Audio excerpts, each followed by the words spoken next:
تعالوا النهارده هوريكم شكل جديد وطريقة جديدة لصينية الجلاش. على قد ما هي بسيطة جدا بس شكلها هيكون مختلف، كمان طعمها هيكون مختلف برغم ان المكونات هي اللي احنا بنستخدمها. والمكونات اللي انا حطيتها النهارده مع الجلاش استخدمتها قبل كده، بس هندمج كده طعمين مع بعض هيطلعوا لنا نتيجة ممتازة. تعالي معايا بقى اوريك الطريقة بتاعت النهارده عملتها ازاي. نسمي الله ونصلي على الرسول. وهنبدأ الاول بالشربات، وهنحتاج كمية كده قليلة، يعني مش هنكتر في الشربات النهاردة. يعني كوباية سكر، كوباية مية، وهنجيب نص الليمونة، ناخد نص العصير بتاعها، يعني عصير ربع ليمونة. تمام. وهنرفع الشربات على النار، النار وسط، وهنسيبه يغلي 6 7 دقايق. متخليش النار عالية قوي. بعد كده هنحط كيس فانيليا في الاخر ونطفي ونسيب الشربات يبرد. ونجيب لفة جلاش وزنها 500 جرام، بس لازم الجلاش يكون طري طازة، يعني ما ينفعش يبقى ناشف ولا مكسر. والصينية المربعة او المستطيلة اللي عندنا، يعني 30 في 30 يمشي، 30 في 40 يمشي. ونسيح نص كوباية سمنة، وممكن اقلل لو عايزة، يعني تقدري تقللي في كمية السمنة لو حبيتي. وهناخد معلقة سمنة ونوزعها الاول في الصينية بالفرشة. ولفة الجلاش بقى هنقسمها نصين. النص الاولاني كده هنلفه، نحطه في كيس او في فوطه علشان ما ينشفش. والنص اللي معانا هنفرده في الصينيه. الصينيه طبعا مش بطول الورقه كلها، فانا هحط اغلب الورقه وهدهنها، بس انا بحط هنا ورقتين 3 مع بعض. تمام. والحرف اللي هو الحته الزياده يعني في الجلاش بدخلها على جوه، بطبقها على جوه، وبرده بدهنها. وهحط ورقتين 3 كده مع بعض لحد ما هخلص نص لفة الجلاش. تمام. يبقى نص لفة الجلاش احنا هنعملها ارضية الاول في الصينية، لحد ما نخلصها. وكل ورقتين هندهن ما بينهم، او كل 3 ورقات هندهن ما بينهم طبقة سمنة بالفرشة كده، طبقة تكون معقولة. بس دي كده اخر ورقة عندي. هنركن كده الصينية ثواني، ونجيب نص اللفة اللي احنا راكنينه على جنب. الورق ده 2 مع بعض برضه، يعني اللي انا ماسكاها دي ورقتين، ودي ورقتين. تمام. ودي ورقتين، يعني هما كده مع بعض ورقتين.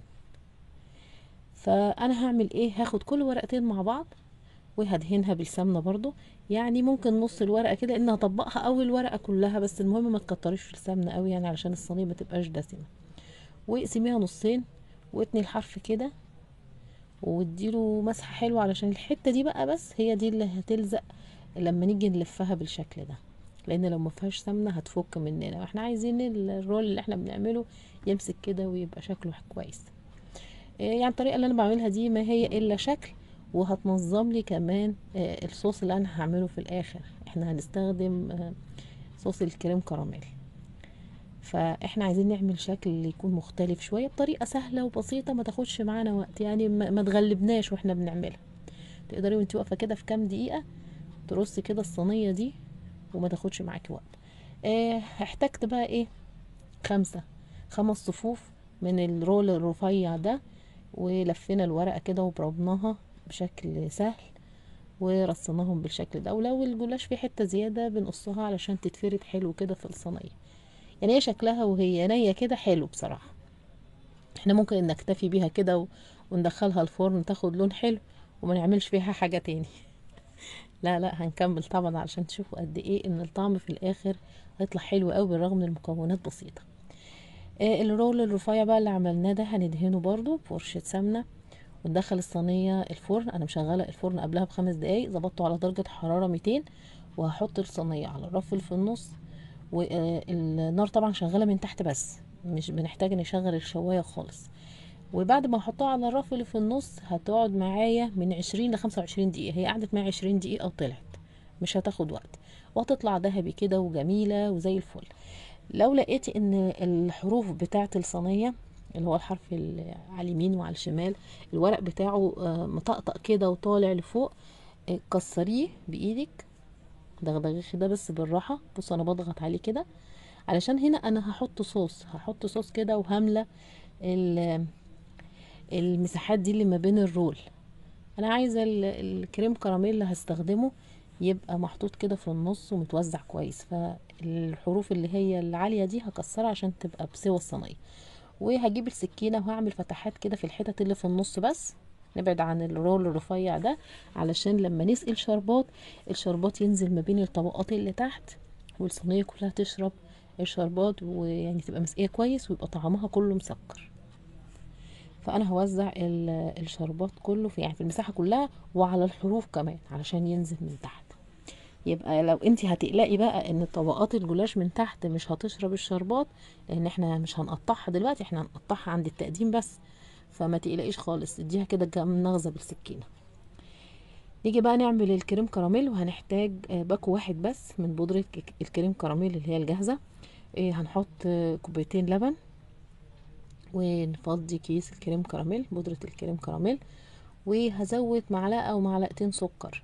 ممكن تحطي 3 بقى براحتك، 4 حسب ما انتي بتحبي الحلويات مسكره قد ايه، لان الكريم كراميل مش مسكر طبعا قوي. وانا حطيت الشربات بس عايزه ما يبقاش طبقه الكريم من فوق تكون دلعه مع الشربات، فمقدار السكر هنا اختياري. ونقلب كله كده على البارد الاول لحد ما حبيبات الكريم او بودره الكريم كراميل تدوب خالص هي والسكر. بعد كده هنرفع على النار. تمام.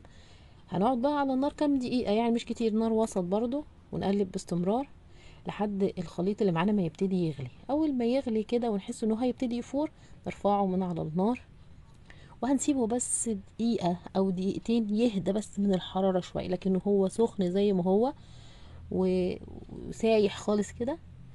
هو لسه سائل، لان احنا لو سيبناه يبرد قوي هنلاقيه تقل وعمل كتل ومش هنعرف نوزعه على وش الصينية.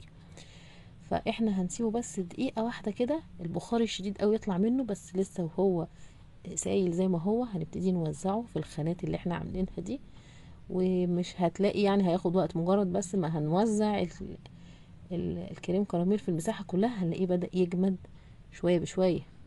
وده طبعا على حسب حالة الجو، لو الجو مش حر هتلاقيه جمد بسرعة، لكن لو اليوم اللي انت بتعملي فيه الطريقة دي والجو حر جدا، يعني هتكون فرصة سعيدة لان الكريم كراميل مش هيجمد منك، وعلى ما توزعيه هيبقى لسه حلو، يعني تقدري توزعيه وانت مرتاحة. كده خلاص انا خلصت. عندي بقى صوص شوكولاتة خفيف، او صوص الكريم كراميل نفسه اللي هو صوص الكراميل، يعني اللي بيجي كيس لوحده كده شفاف، بيبقى لونه عسلي كده شفاف في العبوة. ممكن انت توزعيه على الوش كده زجزاج كده رايح جاي، او ممكن انت تستخدمي صوص شوكولاتة يكون خفيف. انا عندي صوص شوكولاتة فوزعته على الوش كده، بيدي طعم حلو قوي مع الكريم كراميل. فنقطع بقى ونشوف. فصينية الجلاش هنا طبقات ورقائق الجلاش كده شاربة الشربات من تحت، وطبقة الكريم كراميل اللي فوق، ومعاها كمان صوص بسيط كده من الشوكولاتة او من الكراميل. فكلي بقى وشوفي الطعم قد ايه جميل، طعم ممتاز جدا جدا، وانصحكم تجربوه، وان شاء الله لما هتجربوه هيعجبكم. السلام عليكم.